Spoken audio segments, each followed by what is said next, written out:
بسم اللہ الرحمن الرحیم۔ بیان کیا جاتا ہے کہ بنی اسرائیل میں دو بھائی تھے، جن میں ایک مسلمان تھا اور دوسرا کافر تھا۔ دونوں دریا کے شکاری تھے۔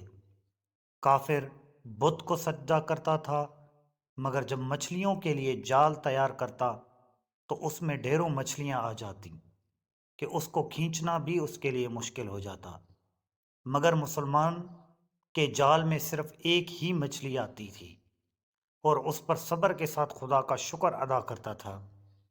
اتفاقاً ایک روز اس مسلمان کی بیوی اپنے مکان کی چھت پر گئی تو اس کی نظر کافر کی بیوی پر پڑی، جو زیور اور بہترین لباس سے آراستہ تھی۔ یہ دیکھ کر اس مسلمان کی بیوی کے دل میں وسوسہ پیدا ہوا کہ کاش میں بھی ایسی ہوتی۔ تو کافر کی بیوی بولی، تو اپنے شوہر کو اس پر آمادہ کر لے، وہ بھی میرے شوہر کے معبود یعنی بت کی عبادت کیا کرے، تاکہ تو بھی میری طرح مالدار بن جائے۔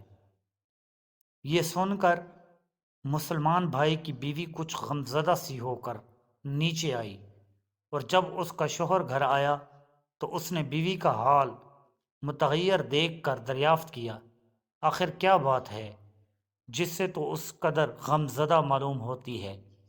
تو وہ کہنے لگی، بس میاں، یا تو مجھے طلاق دے دو یا اپنے بھائی کی معبود کی عبادت شروع کر دو۔ یہ سن کر اس کے شوہر نے کہا، خدا کی بندی، تو خدا سے نہیں ڈرتی؟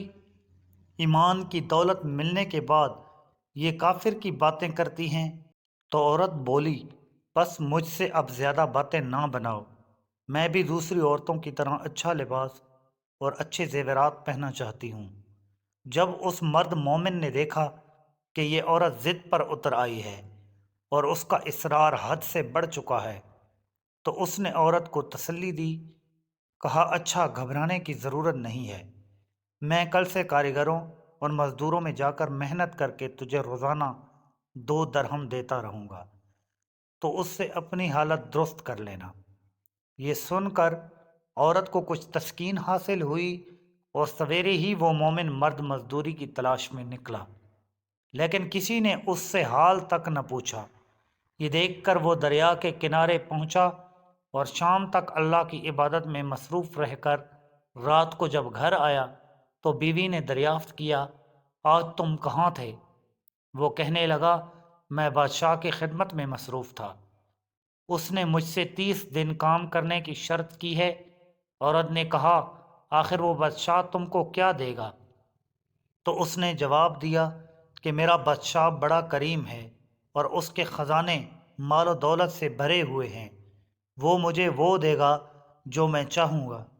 چنانچہ اسی طرح برابر وہ اپنے معبود برحق کی عبادت میں مصروف رہا۔ اور 30ویں رات ہوئی تو بیوی نے کہا، سنو میاں، اگر کل تم نے مجھے مزدوری لا کر نہ دی تو تم مجھے طلاق دے دینا۔ یہ سن کر اس کو اس قدر پریشانی لاحق ہوئی، اور 30ویں صبح کو اس نے ایک یہودی سے کہا، کیا تم مجھے مزدوری پر لگا لو گے؟ یہ سن کر یہودی کہنے لگا کہ ہاں، تم کو مزدوری تو مل جائے گی، لیکن شرط یہ ہے کہ میرے پاس تمہارے کھانے پینے کا کوئی انتظام نہ ہوگا۔ چنانچہ وہ مرد مومن روزے کی نیت کر کے یہودی کے ساتھ ہو لیا۔ اللہ تعالیٰ کے حکم سے ایک فرشتہ 29 اشرفیاں ایک نورانی طباق میں لے کر اس کی بیوی کے پاس پہنچا اور کہنے لگا، میں بادشاہ کا قاصد ہوں، اس نے یہ اشرفیاں لے کر مجھ کو تیرے پاس بھیجا ہے اور فرمایا ہے کہ تیرا شوہر ہمارے پاس کام میں تھا، ہم نے اس کو نہ چھوڑا یہاں تک کہ اسی نے ہم کو چھوڑ دیا اور یہودی کے پاس چلا گیا۔ اگر وہ ہمارا کام کرتا تو ہم اس کو اور زیادہ اجرت دیتے، بس یہ ایک اشرفی کی کمی اسی وجہ سے ہے۔ چنانچہ وہ عورت ان اشرفیوں میں سے ایک اشرفی لے کر بازار گئی۔ سنار نے اس کی 1000 قیمت عورت کے ہاتھ میں رکھ دی، اور جب شام کو وہ مومن مرد گھر واپس لوٹا تو عورت نے اس سے دریافت کیا، آج تم کہاں تھے؟